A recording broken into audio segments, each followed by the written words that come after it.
Randwater says it has enough water in its systems. The major challenges faced by the entity is in terms of storage capacity, which is dependent on electricity. Taps continue to run dry in a number of areas in and around Gauteng. For more on this, we speak to Newzroom Afrika's Ziniko Mhlaba, who was attending that briefing by Randwater. For a debrief, Ziniko Mhlaba, this afternoon. So the electricity situation, as we've been hearing for a number of times, is impacting heavily on the ability of Randwater to deliver. That's right, to do some of the key issues which Randwater raised.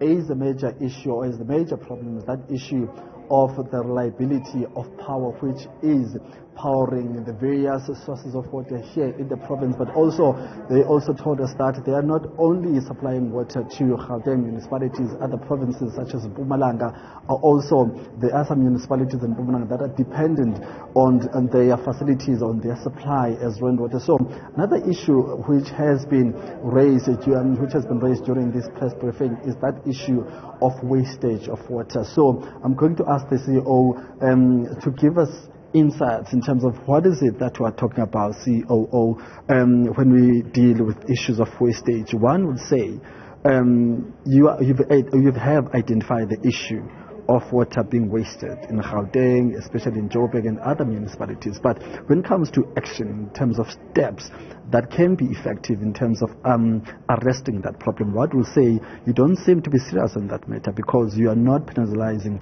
individuals enough so that they are able to be disciplined in terms of using water. How would you respond to that issue, that you are not taking seriously in terms of enforcing the measures that you have?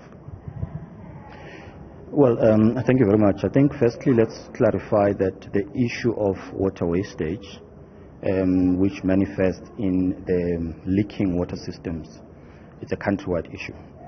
It's an issue that is known to all the water practitioners. It's an issue that is known to all the water institutions. And there are a number of institutions that have got their own plans, because you have to look at the infrastructure that you operate. We all know that a number of customers are operating very old infrastructure, and therefore you have to come up with plans on the replacement of the infrastructure, on the renewal, the refurbishment, maintenance of the infrastructure.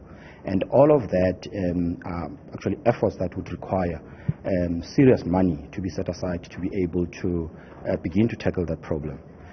With that being said, we in our area of operation, with all the customers that we interact with, we have, as explained, our morning meetings. We sit down, we look at issues, which of course the wastage is part of the issues that we discuss, and we delve deep into the plans that some of these customers have. And to demonstrate that we are in partnership with our customers, we have recently concluded an SPV with a municipality in Mfuleni, wherein we have agreed that we as Randwater are going to come in, look at a model that is going to work for all of us, so that we, on the one side, stop the issue of wastage, but on the other side, we are able to begin to collect sufficient revenue that can be reinvested into the infrastructure, so that you have got a self-reliant system. CEO, we've got people in Johannesburg and in other municipalities who do not have water coming out of their taps. You are telling us today that Randwater has enough water. So, and if you are sitting at home is confused, if you have water and you're supplying water to municipalities, why is it not coming out of our taps? What could be the issue there? Of course, it's a very complex issue to unpack, especially when you get into those specific areas that don't have water. Water infrastructure is configured differently in all the areas that you find these issues.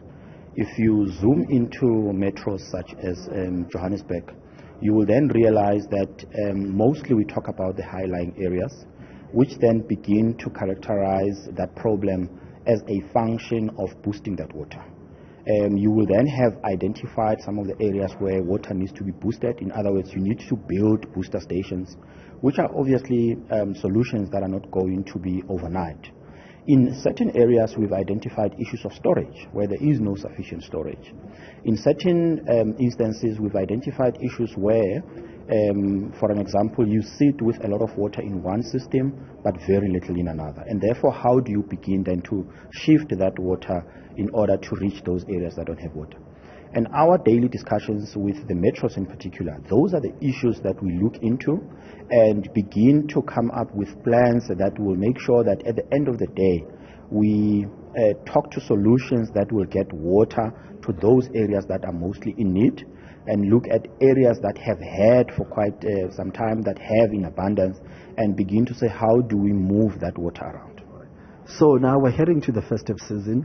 During that press briefing, you did mention that you're not anticipating any water shedding, if I may use that word, in terms of water cuts as we're heading to the festive season. How sure are you that there might not be any? How guaranteed are you in terms of the capacity, in terms of the water that you have in your system, that should anything change between now and tomorrow, there won't be any need for South Africans, especially those in the Transvaal, not to have water during this time of the year?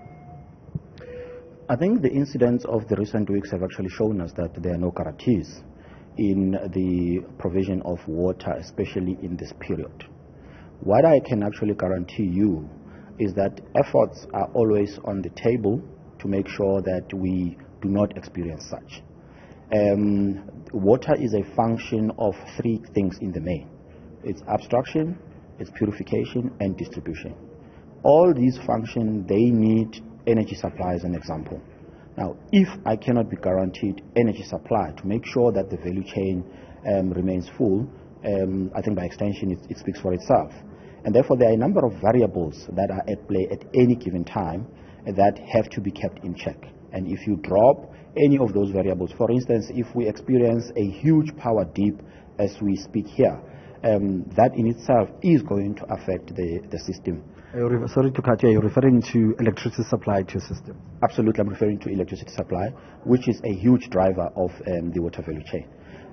But notwithstanding the fact that there are plans to counter the measures of electricity supply, for instance, our systems are exempted from load shedding, you still experience power outages. Power is not the only issue that can actually go wrong in the water value chain. You can have infrastructure failure. Therefore, the question becomes, how much have you actually maintained your infrastructure?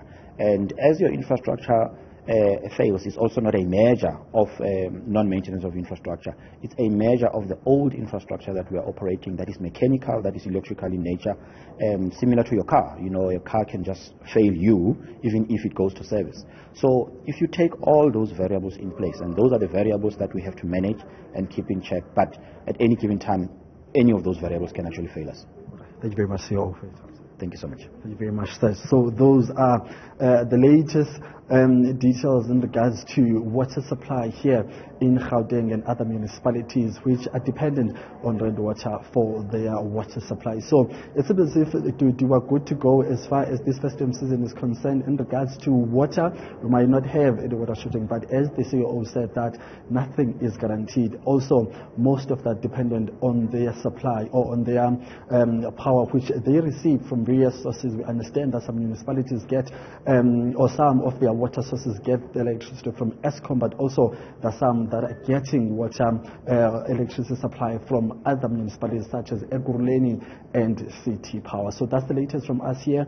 To do the latest, back to you for now. Ziniko Mhlaba, thank you very much for that report.